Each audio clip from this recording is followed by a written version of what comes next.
Captain Li Wujin stood on the bridge of the Soul's Pride, watching the stars drift past through the main screen. 3 years into their deep space mission, his crew had mapped dozens of new systems and discovered several planets that could support human life. It was routine work, but important work. "Captain," called Dr. Han So-ra from her science station, "I'm picking up some strange readings from the next system. Energy signatures unlike anything in our database." Lee walked over to look at her screen. The readings showed massive objects moving through space, but they didn't match any known ship designs. The energy output was enormous, far beyond what human technology could produce. "Could be a new species," Lee said. "Plot a course for the edge of the system. We'll observe from a safe distance first." The Soul's Pride was an exploration ship, not a warship. Her weapons were meant for clearing asteroid fields and defending against pirates, nothing more. If they found something dangerous, their job was to run back to Earth and report what they had seen.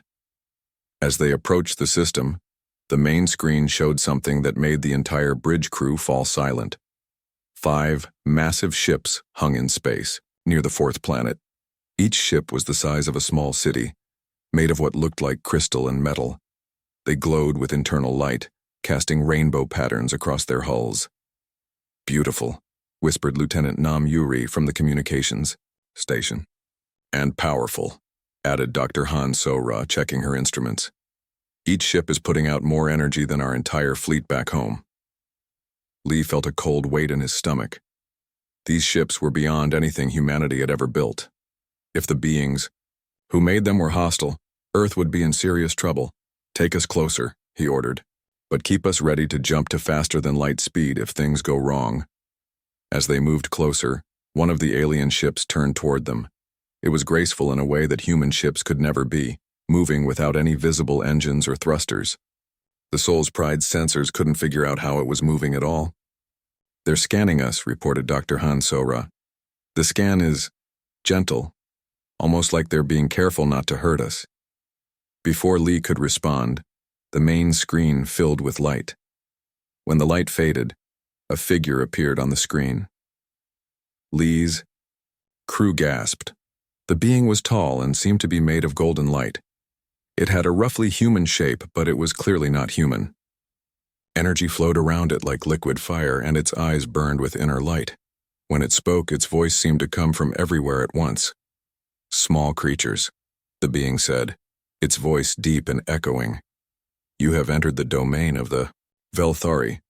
I am High Arbiter Kethmaran, speaker for the Eternal Ones. You will identify yourselves." Lee stepped forward, trying to keep his voice steady. "I am Captain Li Wujin of the human exploration ship Soul's Pride. We come in peace." Kethmaran's burning eyes focused on Lee. "Humans, a new species. How fortunate for you to meet us before you spread your ignorance further across the galaxy." "We're just explorers," Lee said. "We're looking for new worlds and new life. We mean no harm." The being laughed, and the sound made the ship's hull vibrate. "Harm? You could no more harm us than an insect could harm a mountain. We are the Velthari, the Eternal Ones. We have ruled this galaxy since before your son was born. We are gods." Dr. Han So-ra leaned forward at her station, studying the readings from the alien ship. Something about the energy patterns didn't match what she was seeing with her eyes. The being looked like pure energy, but her instruments suggested something else entirely. "Gods?" Lee asked, keeping his voice respectful but firm. "I don't understand." "Of course you don't," Kethmaran said. "You are a primitive species, young and ignorant. But you will learn. All species in this galaxy serve the Velthari. We guide them, protect them, and in return they worship us as is proper." "We don't worship anyone," Lee said quietly. The golden being's eyes flared brighter. "You will. Your species will kneel before the Eternal Ones, or your species will die. It is that simple." Lieutenant Nam Yuri's hands flew over her console. "Captain, I'm detecting movement. The other ships are surrounding us." Lee looked at the tactical display. The 5 alien ships had moved to form a perfect circle around the Soul's Pride. They hadn't threatened or demanded surrender. They had simply moved into position to destroy the human ship if needed. "You doubt our power," Kethmoran said, as if reading Lee's thoughts. "This is understandable. Young species often need a demonstration." The main screen switched to show a view of the system's asteroid belt. Hidden among the rocks was a human mining station, one of the furthest outposts from Earth. Lee's blood went cold as he realized what was about to happen. "No," he said. "Those are civilians, miners and their families." "They are examples," Kethmoran replied. One of the Velthari ships turned toward the mining station. Energy began to build around its crystal hull, growing brighter and brighter. Lee could see the mining station's shields activate, but he knew they wouldn't be enough. "Please," Lee said. "I'll take your message to Earth.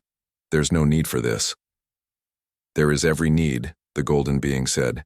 "Your species must understand what happens to those who refuse to kneel before gods." The Velthari ship released its energy. What happened next looked like lightning, but lightning that could cross the vacuum of space. The bolt struck the mining station's shields and passed through them like they weren't there.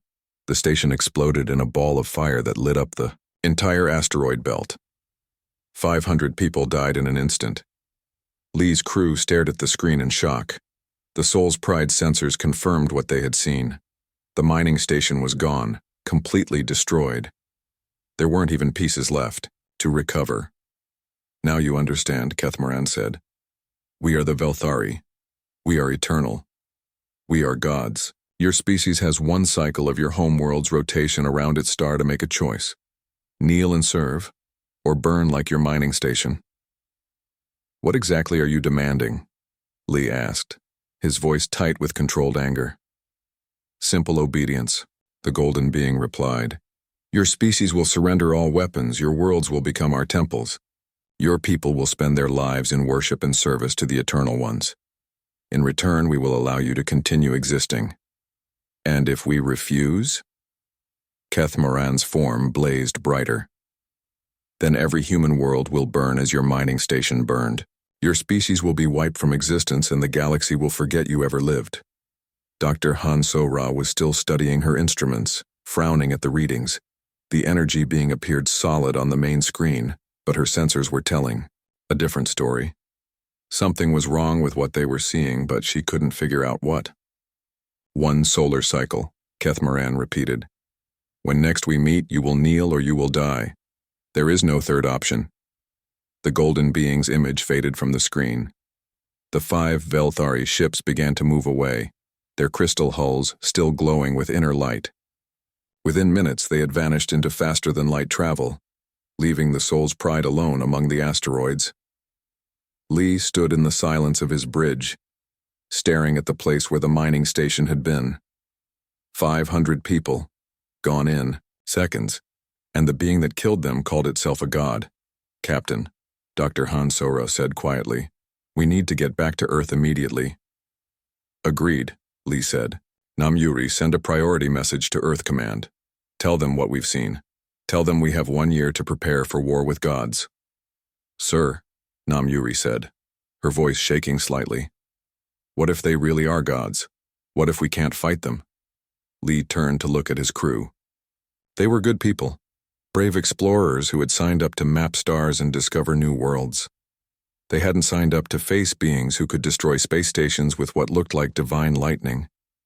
"I don't know," Lee admitted. "But I know one thing. Gods or not, they just murdered 500 innocent people to make a point. That makes them our enemies." Dr. Han-So-Ra nodded slowly.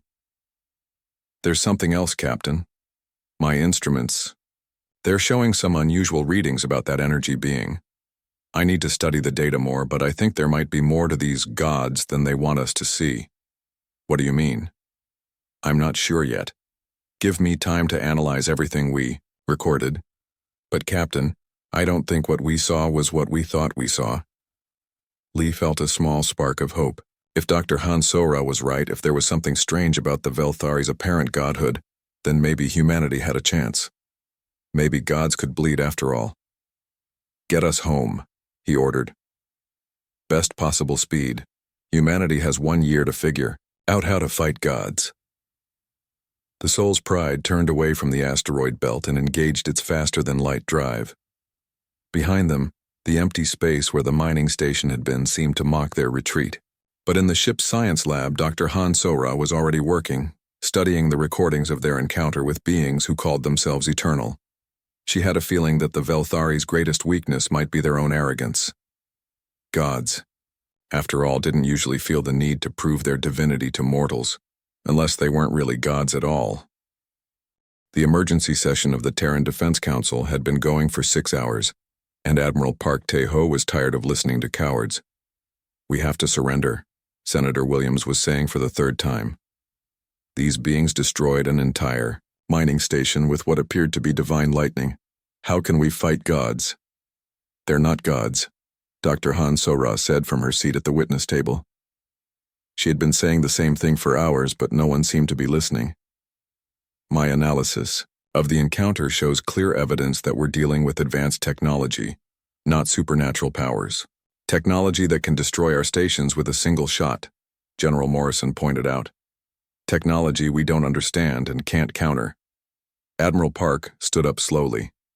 At 65, he was the oldest serving officer in the Terran Defense Force, and he had fought in every major conflict for the past 30 years.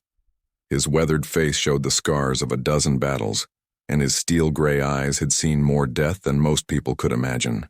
"With respect, General," Park said, his voice cutting through the arguments like a blade, "I've spent my entire life fighting enemies who seemed impossible to defeat. The Martian Rebellion had better weapons than us. The Outer Rim pirates had better ships. The Centauri corporate wars had better funding. We won anyway." "This is different," Senator Williams protested. "These are beings of pure energy who call themselves eternal. They've ruled the galaxy for thousands of years." "So they claim," Park replied. "But Dr. Han Sora's analysis suggests otherwise." He turned to the young scientist. "Doctor, please explain your findings one more time." Dr. Han Sora stood up and activated the holographic display at the center of the room. The image of High Arbiter Keth Morin appeared, his golden form blazing with energy. "On the surface, this appears to be a being of pure energy," she said. "But look at these readings." The display changed to show a complex series of graphs and data streams. "The energy signatures don't match natural phenomena. They're too regular, too controlled. This is technology mimicking the appearance of divine power." "Even if that's true," General Morrison said, "their weapons are real enough. They destroyed the mining station completely." "Yes, they did," Dr. Han Sora agreed. "But notice how they did it. The energy beam looked like lightning, dramatic and terrifying, but it was also inefficient. A proper military weapon would have used a fraction of that energy to achieve the same result." Admiral Park leaned forward. "You're saying they're more concerned with looking impressive than being efficient?" "Exactly," Dr. Han Sora said. "Everything about their presentation suggests beings who want to be worshipped. Real gods wouldn't need to prove their divinity with flashy displays of power." "This is all speculation," Senator Williams said. "We can't risk the entire human race on theories." "We can't surrender our entire race to slavery either, Admiral," Park replied. "Doctor, how long do you need to complete your analysis?" 6 months, maybe 8. I need to study all the data from the Soul's Pride's encounter, plus any historical records we can find about these Velthari." "You have 8 months," Admiral Park said. "General Morrison, I want you to begin emergency military preparations. If we're going to fight, we need every advantage we can get." "Admiral," General Morrison said carefully, "even if Dr. Han Sora is right about their technology, we're still facing ships the size of cities with weapons that can destroy space stations. Our entire fleet wouldn't last 5 minutes against one of their vessels." Admiral Park smiled grimly. "Then we need a better fleet." 3 weeks later, Admiral Park stood in the secret shipyard hidden in the asteroid belt beyond Mars. The facility had been built during the corporate wars to construct experimental weapons away from prying eyes. Now it was being converted for a new purpose. "Show me the plans," he said to engineer Kim Da-eun, the brilliant young woman who had designed humanity's most advanced warships. Kim activated the holographic display, and Admiral Park found himself looking at something that made his old soldier's heart sing. The ship was beautiful in the way that only a perfect weapon could be beautiful. It was sleek and deadly, with no wasted space or decorative elements. Every line served a purpose. The Indomitable, Kim said. 1 kilometer long, crew of 800. She's designed specifically to fight the Velthari. Weapons? Admiral Park asked. Quantum disruptor cannons, Kim replied. If Dr. Han So-Ra is right about the Velthari using technology to project their forms, these weapons should disrupt their systems. Plus railguns, nuclear torpedoes, and fighter bays. Defense? Layered shields, reactive armor, and redundant systems throughout. She's built to take damage and keep fighting. Admiral Park studied the plans carefully. The ship was impressive, but building it would take time and resources humanity barely had. How long? 10 months if we work around the clock, Kim said. I've already started preliminary construction. We have 11 months until the Velthari return, Admiral Park said. That's cutting it very close. It's the best I can do, Admiral. This ship is beyond anything we've ever attempted. We're pushing human technology to its absolute limits. Admiral Park nodded. Do it. Whatever you need, you'll have. As Kim began explaining the technical details, Admiral Park's mind was already moving to the next problem. Building the ship was only half the battle.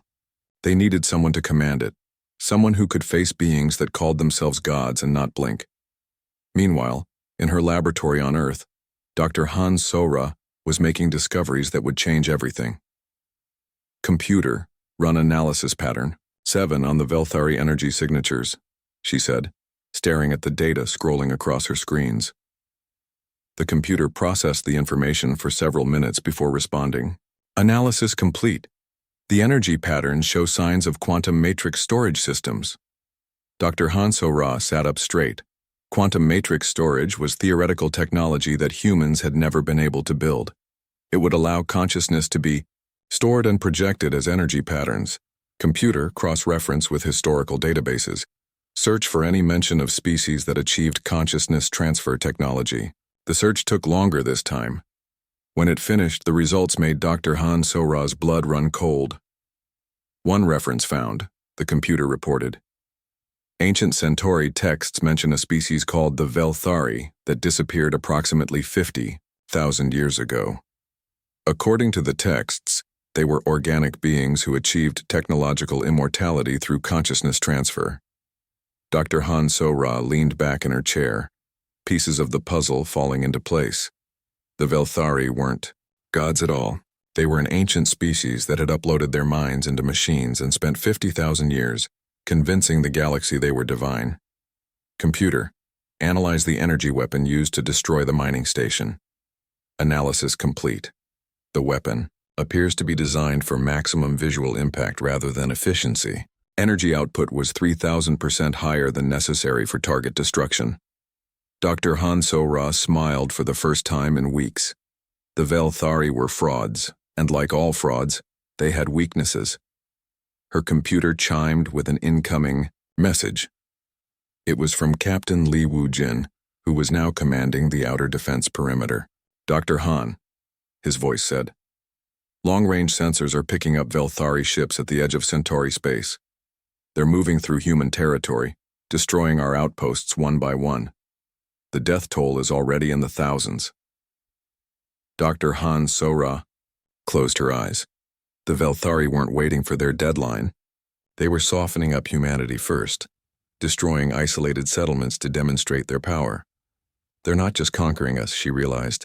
They're putting on a show. Every attack is designed to terrify anyone who might think about resisting.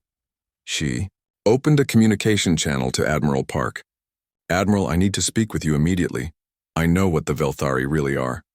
2 hours later, Dr. Han So-Ra stood in Admiral Park's office explaining her discoveries. The old admiral listened without interruption, his face growing grimmer with each revelation. So they're not gods, he said finally. They're ancient beings who have spent thousands of years playing God. Exactly, Dr. Han So-Ra said. And that's their weakness. They've grown arrogant.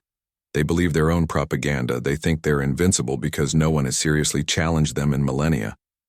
Can we hurt them? I believe so. Their consciousness patterns are stored in quantum matrices. If we can disrupt those matrices, we can kill them permanently. Admiral Park stood up and walked to the window, looking out at the shipyard where the Indomitable was taking shape. How long until you can complete your research? 3 months for the basic weapon systems, 6 months for a complete understanding of their technology. You have 3 months, Admiral Park said. After that, we fight with what we have. Dr. Han So-Ra nodded. Admiral, there's something else. The Velthari are used to fighting species that worship them or fear them. They've never faced an enemy that simply refuses to believe in their divinity. What are you suggesting? I think their greatest weakness might be psychological. They need to be worshipped. They need to be feared. If we can show the galaxy that they can be hurt, that they can be killed, their entire power structure might collapse. Admiral Park turned back to face her. You're talking about more than just defeating them. You're talking about destroying the very idea of them. Captain Choi Min-ho stood in the half-finished bridge of the Indomitable, watching workers install the final control systems. 8 months of construction had transformed engineer Kim Da-yoon's plans into reality, and the result was the most powerful warship humanity had ever built. Captain, Kim said, joining him at the center of the bridge. We're ahead of schedule. The ship will be ready for final trials in 2 weeks. Choi nodded, running his hand along the smooth metal of the captain's chair. He had commanded destroyers and cruisers in the Outer Rim conflicts, but nothing like this. The Indomitable was not just a ship, it was humanity's answer to God's. What about the quantum disruptor cannons? He asked. Dr. Han So-Ra completed the final calibrations yesterday, Kim replied. The weapons are based on her analysis of Velthari technology. If her theories are correct, they should be able to disrupt the quantum matrices that store Velthari consciousness. And if her theories are wrong? Kim was quiet for a moment. Then we have the most advanced conventional weapons in human history, railguns that can punch through a kilometer of armor, nuclear torpedoes with quantum warheads, and fighter squadrons armed with the latest missiles. Choi walked to the main screen, which currently showed the asteroid field where the ship was being built. In 2 months, that screen would show Velthari temple ships, and he would have to decide whether to engage beings that called themselves gods. Commander Yoon, he called to his second-in-command. What's the status on crew training? Commander Yoon Ji-hai looked up from her console. All department heads are aboard and running simulation drills. The crew is as ready as we can make them, in the time we have. Yoon was a veteran like Choi, with experience fighting pirates and corporate fleets. She had volunteered for this mission knowing it might be suicide, but also knowing that someone had to stand against the Velthari. Sir, she added, we've received word from the outer colonies. The Velthari have destroyed 3 more settlements in the past week. They're not waiting for their deadline. Choi's jaw tightened. The Velthari were conducting what they called lessons in obedience, destroying human outposts to demonstrate their power. Each attack killed hundreds of civilians and reinforced their image as divine beings dispensing judgment. Any pattern to their attacks? He asked. They seem to be targeting settlements with the largest populations, Yoon replied. Maximum casualties, maximum terror. A new voice spoke from the bridge entrance. Actually, that's not quite right. Everyone turned to see Dr. Han So-Ra entering the bridge carrying a tablet full of data. She had been working non-stop for months, analyzing every scrap of information about the Velthari. The attacks aren't just about casualties, she continued. They're about witnesses. The Velthari always leave survivors, and those survivors always describe the attacks the same way. Divine beings appearing in golden light, destroying everything with heavenly fire. Choi frowned. You think they're deliberately creating propaganda? I'm certain of it, Dr. Han So-Ra said. Every attack follows the same pattern. Dramatic appearance, overwhelming display of power, complete destruction, then departure. It's a performance designed to convince everyone that resistance is hopeless. She activated her tablet, and a holographic image appeared above the bridge. It showed the Velthari, High Arbiter Kethmaran in all his golden glory. Look at this image, she said. Everything about it is designed to inspire awe and fear. The golden light, the towering height, the voice that seems to come from everywhere. But underneath all that theater, there's technology. What kind of technology? Commander Yoon asked. Consciousness transfer systems, Dr. Han Sora explained. The Velthari are not energy beings. They're ancient organic creatures who uploaded their minds into quantum storage matrices thousands of years ago. They project these energy forms to interact with the physical world. Choi studied the image carefully. So they can be hurt? They can be killed, Dr. Han Sora said firmly. The quantum matrices that store their consciousness are complex but not indestructible. That's what the disruptor cannons are designed to do, shatter those matrices and destroy their stored minds permanently. Engineer Kim Da-eun joined the conversation. What about their ships? The temple ships are massive and heavily armed. Their ships are their biggest weakness, Dr. Han Sora said. They're designed to look impressive, not to be efficient weapons of war. All those crystal spires and glowing lights, they're just for show. Underneath, the ships are thousands of years old and haven't been significantly upgraded. Because they haven't needed to be, Choi realized. When you rule through fear and worship, you don't need efficient weapons. Exactly. The Velthari have grown complacent. They expect their enemies to kneel or run, not to fight back effectively. A communication alert sounded, and Lieutenant Nam Yuri appeared on the screen from Earth Command. Captain Choi, she said, we have a priority message from Admiral Park. The Velthari main fleet has been detected at the edge of the solar system. They're not waiting for the deadline. They're coming now. Choi felt his stomach drop. How long until they reach Earth? 72 hours, sir. The bridge fell silent. The Indomitable was nearly complete, but they had planned on having 2 more months for final testing and crew training. Now they would have to face the Velthari with an untested ship and weapons that existed only in theory. Sir, Commander Yoon said quietly, should we request reinforcement from the fleet?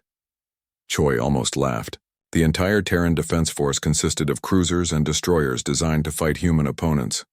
Against Velthari temple ships, they would be destroyed in minutes. No, he said. This is what we built the Indomitable for. We face them, alone. Dr. Han Sora stepped forward. Captain, there's something else you need to know. According to my research, the Velthari fleet will be led by their supreme overlord, a being called Nethvok. He's the most ancient of their kind, the one who originally convinced the galaxy that they were gods. What makes him special? He's been ruling for over 50,000 years. He personally oversaw the conquest of thousands of worlds. If we can kill him, really kill him in front of witnesses, it will shatter the Velthari's divine image forever. Choi nodded slowly. The plan was simple in concept, but almost impossible in execution. Take one experimental ship against a fleet of godlike beings, destroy their leader, and broadcast the battle across the galaxy to prove that gods could die. Kim, he said, how long until the ship is ready for combat? 48 hours for basic systems. The disruptor cannons need another 12 hours after that. Do it, Choi ordered. Whatever it takes, this ship needs to be ready. As his crew scattered to their tasks, Choi remained on the bridge with Dr. Han Sora. Through the main screen, he could see Earth in the distance, blue and green and beautiful. In 3 days, the Velthari would arrive to claim it. Doctor, he said, are you certain about your theories? About the quantum matrices and the consciousness transfer? Dr. Han Sora was quiet for a moment. Captain, I've spent 8 months studying these beings. I've analyzed every piece of data we have about them. I'm as certain as I can be without actually fighting them. And if you're wrong, then we die fighting instead of living as slaves, she said simply. But I don't think I'm wrong. The Velthari's greatest strength is also their greatest weakness. They believe their own mythology. They think they're invincible because they've spent so long convincing everyone else that they are. Choi turned to look at the image of High Arbiter Keth Moran still floating above the bridge. The golden being's eyes seemed to burn with divine fire. But now that he knew what to look for, Choi could see the artificial nature of the projection. Doctor, he said, when we face them, I want you on the bridge. Your analysis might be the difference between victory and defeat. I'll be here, she promised. Captain, there's one more thing. The Velthari's weakness isn't just technological, it's psychological. They need to be worshipped. They need to be feared. If we can show even a moment of genuine defiance, of refusing to acknowledge their divinity, it might disrupt their mental state. You want me to insult a god? Dr. Han Sora smiled. I want you to refuse to believe he's a god at all. As she left the bridge, Choi remained staring at the holographic image. In 72 hours, he would face Supreme Overlord Nethvok and his fleet of temple ships. The fate of humanity would rest on an untested ship, theoretical weapons, and the idea that gods could be killed by those who refused to kneel. He thought about the mining station the Velthari had destroyed, about the hundreds of civilians who had died to make a point.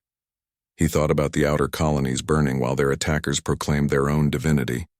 Computer, he said, record a message for the crew. When the recording system activated, Choi straightened his uniform and looked directly into the camera. This is your captain speaking. In 3 days, we will face an enemy that has ruled the galaxy for thousands of years. They call themselves gods, and they expect us to kneel or die. But we are human beings, and we do not kneel to anyone. The Indomitable was built for one purpose, to prove that gods can bleed. We carry weapons designed to kill immortal beings and the hopes of every free species in the galaxy. When we face the Velthari, we will show them what human courage looks like. They may destroy us, but they will. The Velthari fleet emerged from faster-than-light travel like a vision from a divine nightmare. 7 massive temple ships materialized in Earth's outer system, each one glowing with internal light that painted the darkness in shades of gold and silver. At the center of the formation was the largest ship anyone had ever seen, the Divine Majesty, flagship of Supreme Overlord Nethvok. Captain Choi Minho stood on the bridge of the Indomitable, watching the enemy fleet through the main screen. His ship was hidden in Earth's shadow, running silent while the final weapon systems came online. Magnificent, whispered Commander Yoon Ji-hai. I've never seen anything so beautiful. That's the point, Dr. Han Sora said from her station. They're designed to inspire awe. Look at those crystal spires, the way the light flows across their hulls. It's all calculated to make their enemies feel small and powerless. How are our weapons? Choi asked Engineer Kim De-un. Quantum disruptor cannons are charged and ready, Kim replied. All conventional weapons are online. Fighter squadrons are standing by in the launch bays. Communication coming in, reported Lieutenant Nam Yuri. It's from the lead ship. Put it on screen, Choi ordered. The main screen filled with golden light, and when it cleared, Supreme Overlord Nethvok appeared before them. If High Arbiter Kethmaran had been impressive, Nethvok was overwhelming. He stood 3 meters tall, his form blazing with energy that seemed to contain entire galaxies. His voice, when he spoke, made the Indomitable's hull vibrate. Humans of Earth, Nethvok said, his words echoing with the weight of eons.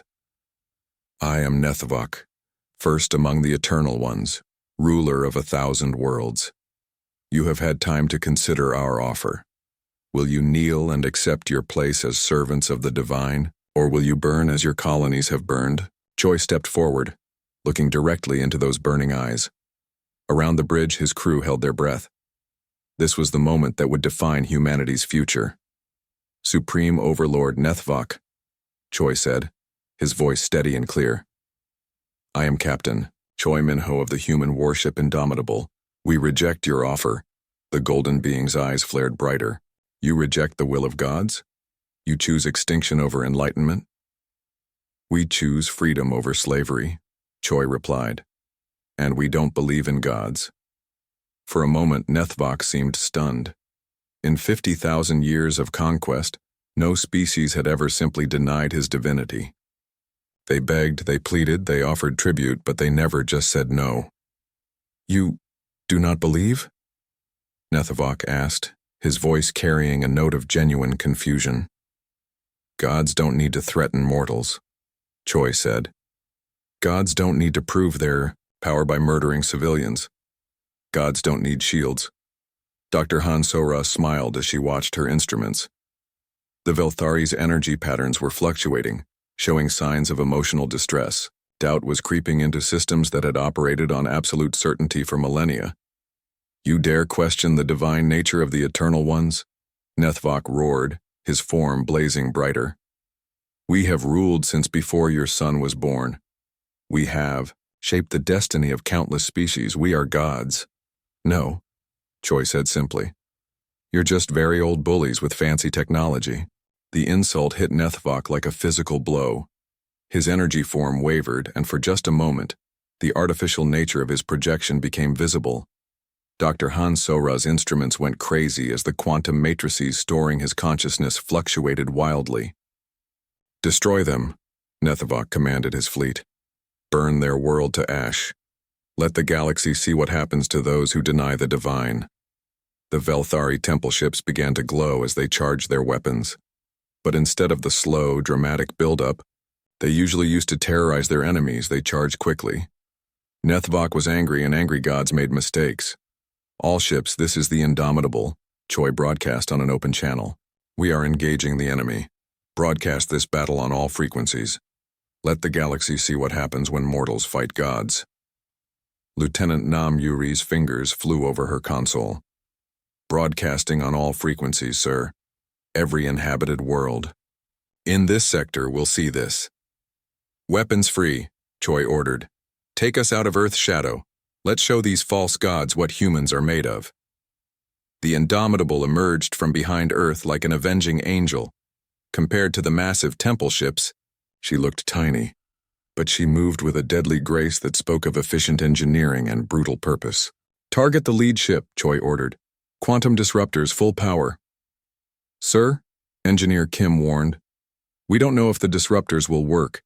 This is the first time we've used them in combat. Then we're about to find out, Choi replied. Fire. The boo.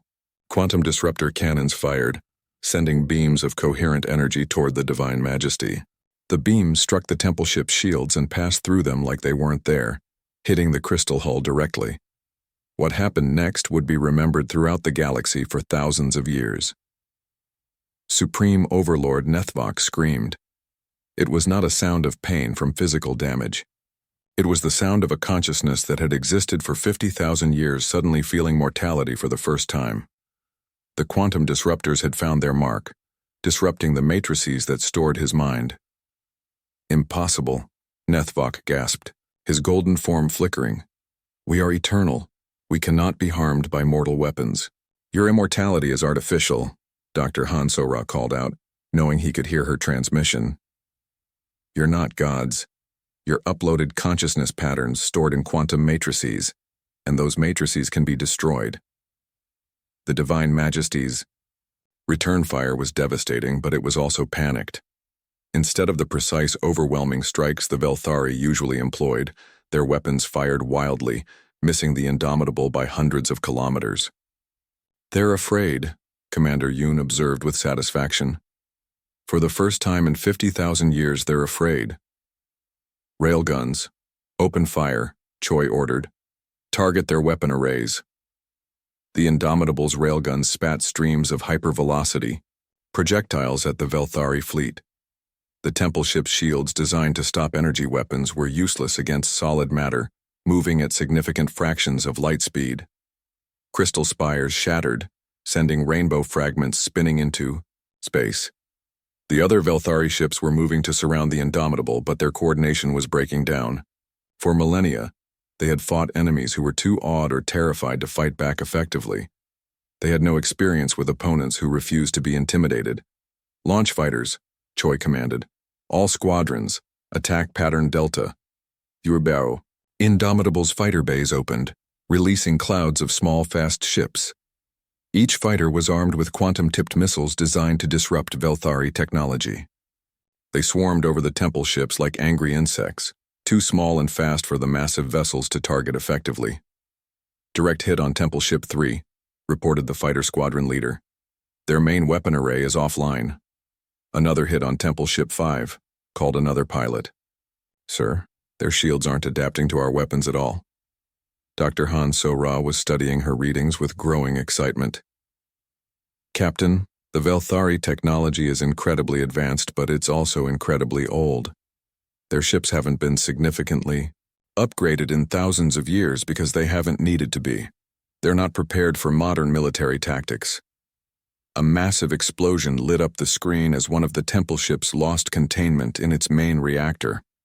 The ship broke apart in a cascade of crystalline light. Its crew's consciousness matrices scattered across space like dying stars. First blood to humanity, Commander Yoon said grimly. But the Velthari were not defenseless. The Divine Majesty's weapons finally found their range, sending a beam of coherent energy toward the Indomitable. The human ship's shields held for a moment, then collapsed under the overwhelming power. Shields down, Engineer Kim reported. Hull breach on deck 7 through 12. Damage control teams move, Choi ordered. Weapons, keep firing. We hurt them first, now we have to prove we can kill them. The battle raged across Earth's orbital space, witnessed by billions of humans below and broadcast to every inhabited world in the sector. For the first time in galactic history, someone was fighting the Velthari as equals, rather than kneeling before them. Supreme Overlord Nethvok's rage was building to dangerous levels. His consciousness matrix was still fluctuating from the quantum disruptor hits, and the damage was affecting his ability to think clearly. Enough, he roared. If I cannot rule humanity, I will destroy it utterly. Divine Majesty, ramming speed. We will show the galaxy what happens to mortals who challenge gods. The massive temple ship began to accelerate toward Earth, intent on crashing into the planet and destroying all human life. It was a move born of fury rather than tactics, but it would be effective. Sir, Commander Yoon said quietly. He's going for Earth. If that ship hits the planet... Choi looked at the tactical display. The Divine Majesty was too massive to stop with conventional weapons, and it was already too close to Earth for them to destroy it safely. But there was one option. Set collision course, he ordered. We're going to ram them. Sir, Engineer Kim protested. That's suicide. Even if we destroy them, we won't survive the impact. Neither will they, Choi replied. And that's what matters. Nam Yuri, are we still broadcasting? Yes, sir. The entire galaxy is watching, Choi smiled. Good. Let them see how humans die. The Indomitable turned toward the Divine Majesty, her engines. The explosion that destroyed both the Indomitable and the Divine Majesty created a new constellation visible from Earth's surface. For 3 days, the debris field glowed with residual energy from the shattered quantum matrices, casting strange lights across the night sky. Admiral Park Tai-ho stood in the command center of Earth's orbital defense station, watching the tactical display as the remaining Velthari ships retreated to the outer system. Without their supreme overlord, the temple ships seemed lost, their coordination completely broken. Status report, he ordered. 5 Velthari ships remaining, reported Commander Lee from the tactical station. They're maintaining position at the edge of the system but making no aggressive moves. Our long-range sensors show they're broadcasting distress calls on multiple frequencies. Distress calls? Admiral Park asked. To whom? Unknown, sir. The transmissions are in Velthari language, but our computers can't translate them. Dr. Hansora entered the command center, carrying a tablet full of data she had been analyzing since the battle ended. Her face was grim but determined. Admiral, she said, I've been studying the quantum resonance patterns from the explosion. The destruction of Supreme Overlord Nethvok's consciousness matrix has sent shockwaves through the entire Velthari network. What kind of shockwaves? Their consciousness transfer technology is all connected, Dr. Han explained. When Nethvok really died, it proved that their immortality system could be broken. Every Velthari in the galaxy felt it happen. Admiral Park considered this information. You're saying they're all afraid now? More than afraid. Their entire identity was based on being eternal, unkillable gods. Captain Choi didn't just destroy one of them. He destroyed the idea that they couldn't be destroyed. A priority communication alert sounded, and Lieutenant Nam Yuri appeared on the main screen. She was now aboard the cruiser Soul's Pride, which had returned to Earth as soon as the battle ended. Admiral, she said, we're receiving reports from across human space. The Velthari attacks have stopped completely. Some of their ships are actually withdrawing from human territory. What about the other species? Admiral Park asked. How are they reacting? That's the interesting part, sir.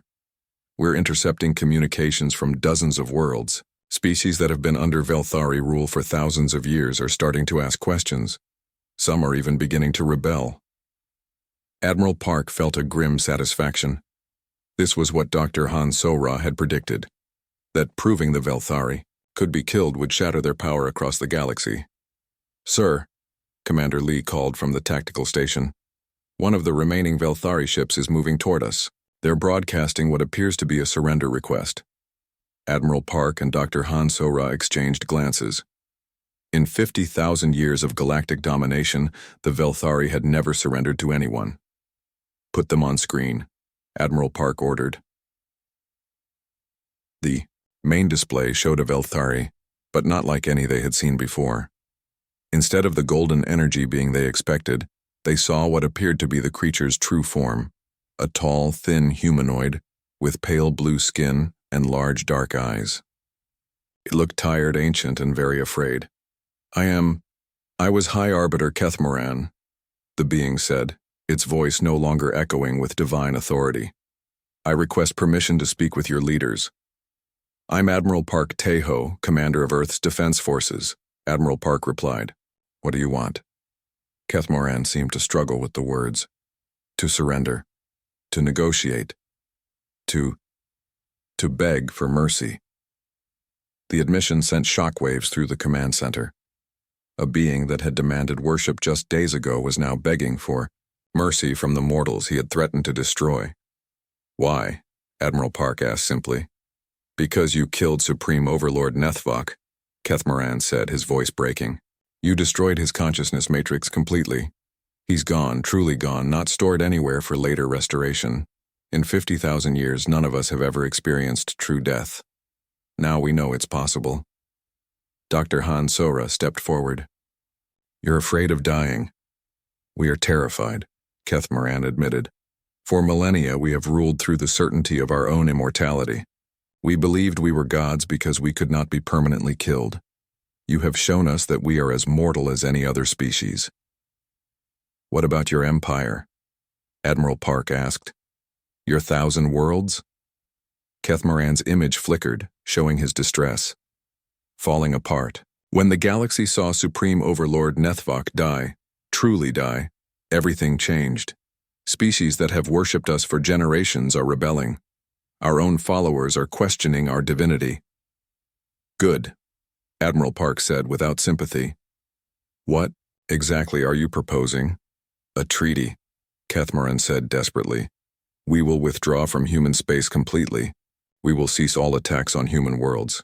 In return, you will not hunt us. Dr. Han So-Ra looked at Admiral Park. He's right to be afraid. With the quantum disruptor technology, we could systematically hunt down and destroy every Velthari consciousness matrix in the galaxy. I know, Admiral Park replied. The question is whether we should. For the next hour, Admiral Park, Dr. Han So-Ra, and the surviving Terran Defense Council debated humanity's response.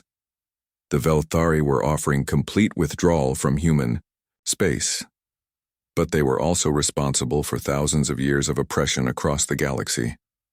Finally, Admiral Park returned to the communication channel with Kethmoran. Here are our terms, he said. Complete withdrawal from human space. Full disclosure of your technology and the locations of your hidden bases. And most importantly, you will broadcast a message to every world in your former empire, formally, renouncing your claims to divinity, and releasing all species from their obligations to worship you. Kethmoran's face went pale. You ask us to destroy ourselves. Without the belief of our subjects, we have no power, no purpose. You'll have your lives, Admiral Park replied coldly. That's more than you gave the civilians you murdered. And if we refuse, Dr. Han So-Ra stepped into view of the camera, then we'll publish the complete technical specifications for quantum disruptor weapons and share them with every species you've ever oppressed.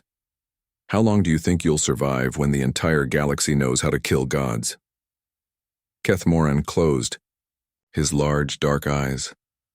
When he opened them again, he looked older than his 50,000 years. "We accept your terms," he said quietly. 3 days later, the broadcast went out across the galaxy.